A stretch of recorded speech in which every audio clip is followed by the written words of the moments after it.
محسن ملت ہمدرد قوم ملت پیر طریقت حضور سیدی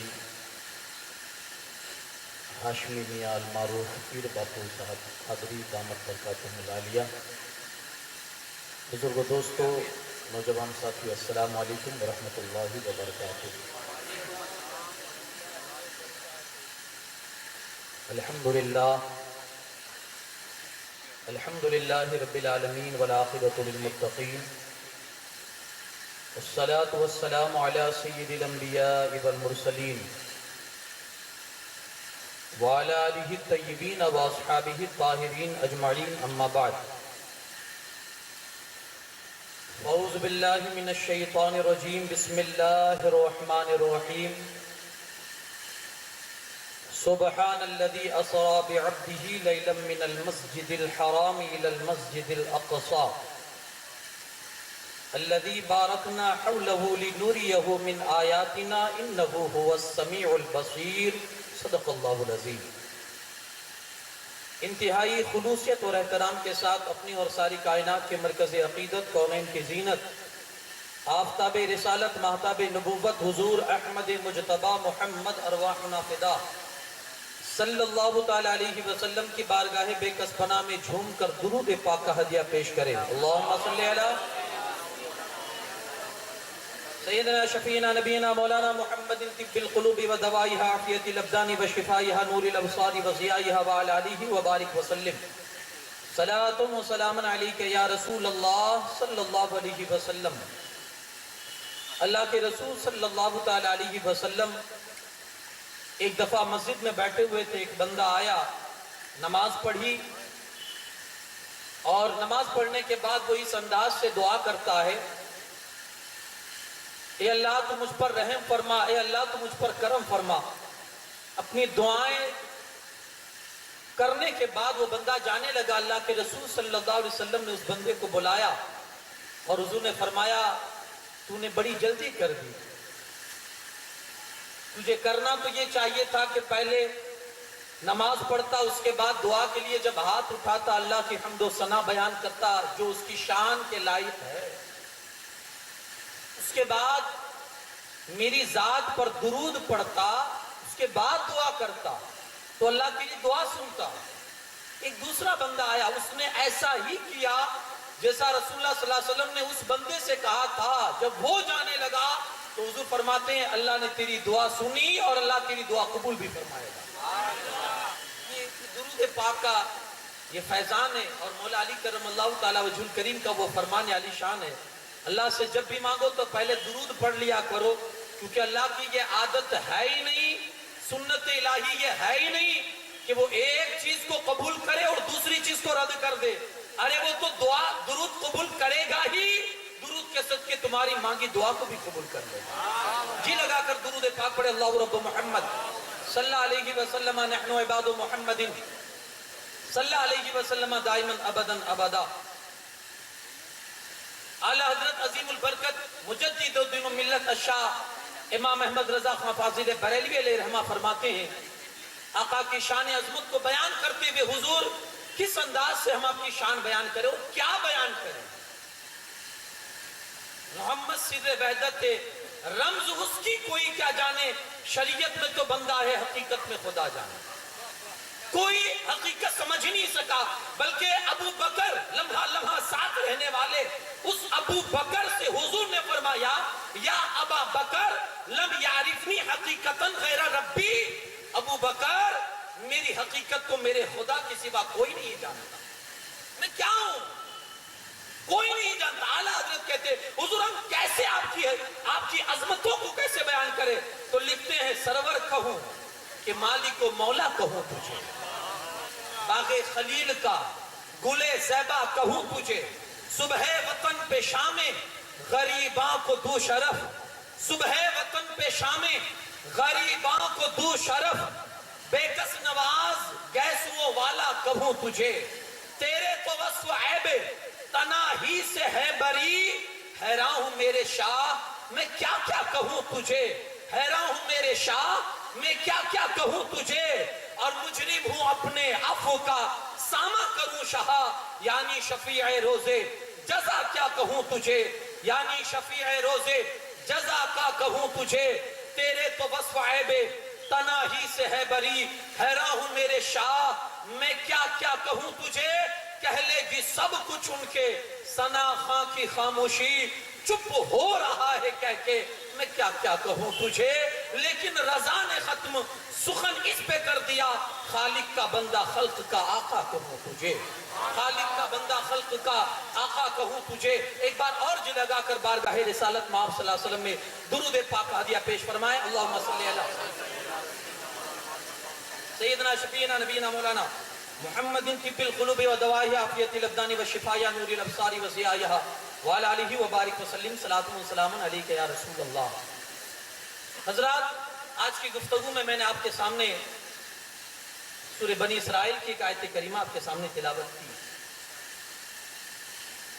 آج حضور علیہ السلام کا وہ عظیم معجزہ جسے معراج کے نام سے ہم جانتے ہیں اس کی کچھ اسرار و رموز جو اس معراج کے اندر ہے اس کی جو حکمتیں ہیں اور اس معراج کے سفر کو دیکھنے کے بعد جو ہمارے آقا صلی اللہ علیہ وسلم کی جو عظمت جو نظر آتی ہے اور آپ کی جو شان اللہ نے بیان فرمائی ہے انشاءاللہ اس کے حوالے سے چند باتیں عرض کرنے کی کوشش کروں گا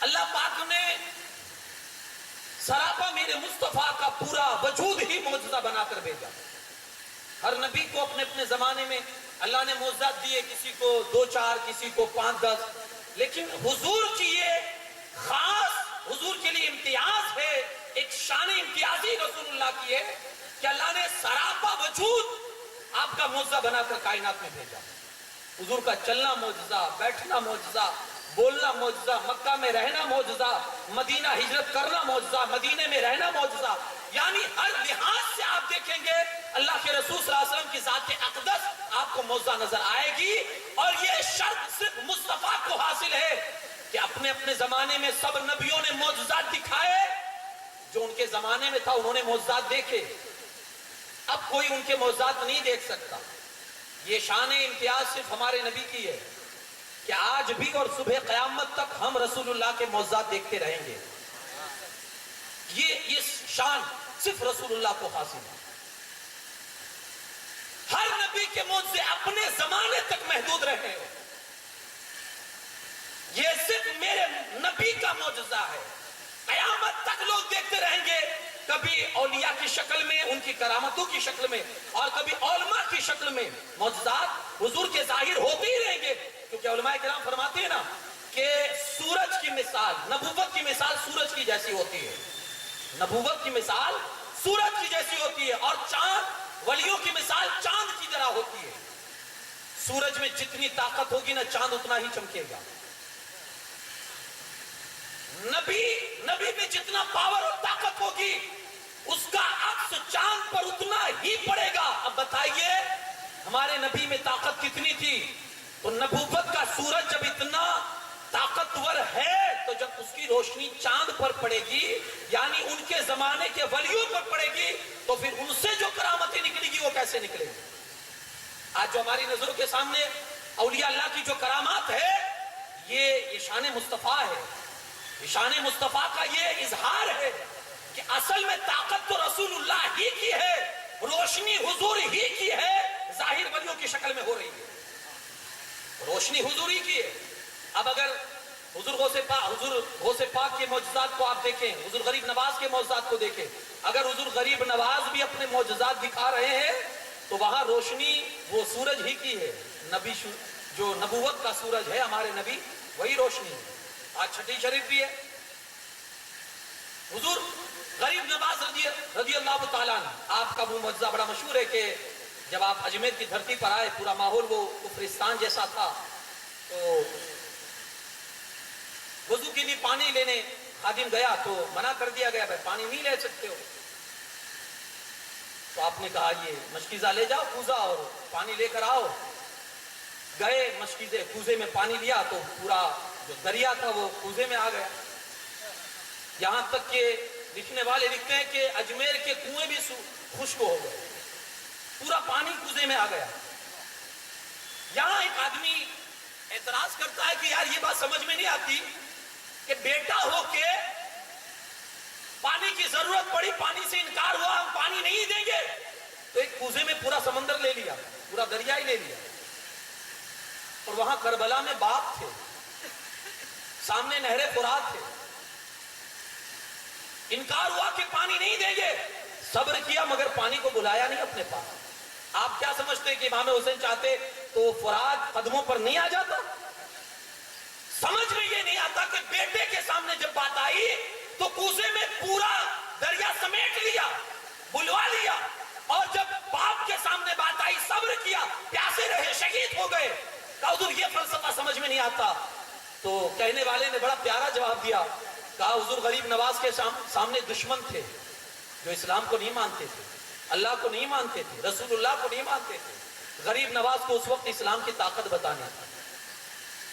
حضور غریب نواز کو اس وقت اسلام کی طاقت بتانی تھی, اس لیے انہوں نے بتائی کہ یہ کلمے کی طاقت ہے اور یہ مصطفیٰ کے دین کی طاقت ہے. اور حضور امام حسین کے سامنے کلمہ پڑھنے والے وہ منافق تھے جو بظاہر اپنے آپ کو مسلمان کہتے تھے. وہاں اسلام کی طاقت بتانا مقصد نہیں تھا, وہاں مصطفیٰ کے اخلاق بتانے مقصد تھے. جہاں ضرورت پڑی طاقت بتانے کی وہاں طاقت دکھائی گئی, اور جہاں ضرورت پڑی اخلاق بتانے کی, کیونکہ اسلام دونوں ذریعے سے پھیلا ہے نا, اسلام اخلاق ہی کے ذریعے سے زیادہ تر پھیلا ہے. تو حضور غریب نواز کی زندگی پاک کا جو بھی کرامت آپ کی زندگی سے صادر ہوئی ہے, سمجھ لینا یہ عکس ہے, یہ روشنی ہے مصطفیٰ صلی اللہ علیہ وسلم کی جو ظاہر ہو رہی ہے حضور غریب نواز کی زندگی سے. اب یہ معجزات رسول پاک صلی اللہ علیہ وسلم کو جو اللہ کی طرف سے عطا ہوئے, میں یہاں رک کے میں دوسرے انبیاء کرام کے معجزات کے سامنے اپنے نبی کے معجزات کو آپ کو دکھاؤں. ایک شان امتیاز, میں کسی نبی کی شان کو گھٹانا مقصد نہیں ہے میرا. ہر نبی پر ہم ایمان لاتے ہیں کہ وہ اللہ کے نبی ہے, ہر نبی کو ہم مانتے ہیں, ان پر جو کتابیں اتری ان کو مانتے ہیں, وہ حق ہے, وہ سچ تھے, اللہ کے پیغمبر تھے, سب کو مانتے. بس اپنے نبی کی شان امتیاز بتانا چاہتا ہوں. معجزات تو رب نے بہت سو کو دیے, لیکن جو ہمارے نبی کو معجزات دیے ہیں ایسی مثال کائنات میں آپ کو کہیں مل نہیں سکتی. میں آپ کو بتاؤں, حضرت داؤد علیہ السلام کا معجزہ تھا کہ لوہے کو اٹھاتے تو وہ لوہا رسی کی شکل میں ان کے پاس ہو جاتا. جیسے رسی کو آپ جس طرح سے چاہو موڑو, ایسے لوہا ان کے ہاتھ میں ہوتا تھا, ان کو آگ میں پگھلانا نہیں پڑتا تھا. لوہا لیا تو وہ رسی کی طرح نرم ہو جاتا تھا, آپ جس طرح چاہتے اس کو موڑ لے جاتے تھے. یہ ان کا معجزہ تھا. لیکن یہاں رک کر اتنا بھی کہوں گا کہ لوہے میں نرم ہونے کی صلاحیت ہوتی ہے. لوہے میں آپ اس کو آگ میں ڈال دو تو نرم ہو جاتا ہے. یہ الگ بات ہے کہ داؤد علیہ السلام نے اپنے معجزے سے بغیر آگ کے لوہے کو نرم کر دیا. یہ ان کا معجزہ. میرے مصطفیٰ نے ایسی چیز کو نرم کیا ہے نا جو کبھی نرم ہوتی ہی نہیں ہے. احد پہاڑ پہ گئے, پہاڑ ہلنے لگا, حضور نے کہا ٹھہر جا. حضور نے پاؤں سے اشارہ کیا تو وہ پتھر جس پر رسول اللہ کے نقش قدم پڑے ہوئے تھے وہ پتھر نرم ہو گیا اور مصطفیٰ کے قدموں کی چھاپ اپنے اوپر لے لی. ہمارے یہاں جب کوئی سخت دل ہو جاتا ہے نا, پتھر دل, سخت دل, تو ہم اس کو مثال میں کیا کہتے ہیں, بڑا پتھر دل ہے. یعنی پتھر کبھی پگھلتا نہیں ہے. میرے آقا نے پتھروں کو بھی پگھلا دیا. داؤد علیہ السلام اگر لوہے کو پگھلاتے ہیں بغیر کسی سبب کے, جو ان کا معجزہ ہے, میرے مصطفیٰ نے ایسی چیز کو پگھلا دیا جو کبھی پگھلتی نہیں ہے. یہ شان امتیاز ہے. اور دیکھیں حضرت موسیٰ علیہ السلام, قوم کو ضرورت پڑی, پانی چاہیے, آپ نے لاٹھی ماری, پتھر سے پانی نکلا. بھائی پتھروں سے پانی نکلتے ہیں, آپ دیکھیں یہ پہاڑوں سے جھرنے نہیں گرتے. یہ کیا ہے, یہ پانی کہاں سے آتا ہے, یہ پتھروں سے تو آتا ہے. پتھر سے پانی نکلتے ہیں. یہ موسیٰ کی یہ معجزہ کہ انہوں نے لاٹھی ماری اور اچانک پانی نکل گیا, یہ ان کا معجزہ ہے. میرے آقا نے وہاں سے پانی نکالا ہے جہاں عادتاً کبھی پانی نکلتا ہی نہیں ہے. صحابہ پیاسے ہوئے, پانی کی ضرورت پڑی, عرض کرتے یا رسول اللہ صلی اللہ علیہ وسلم شدت کی پیاس لگی ہے, کہیں پانی نہیں ہے. آقا کریم صلی اللہ علیہ وسلم فرماتے ہیں پورے لشکر میں جس کے پاس پانی ہو جمع کرو.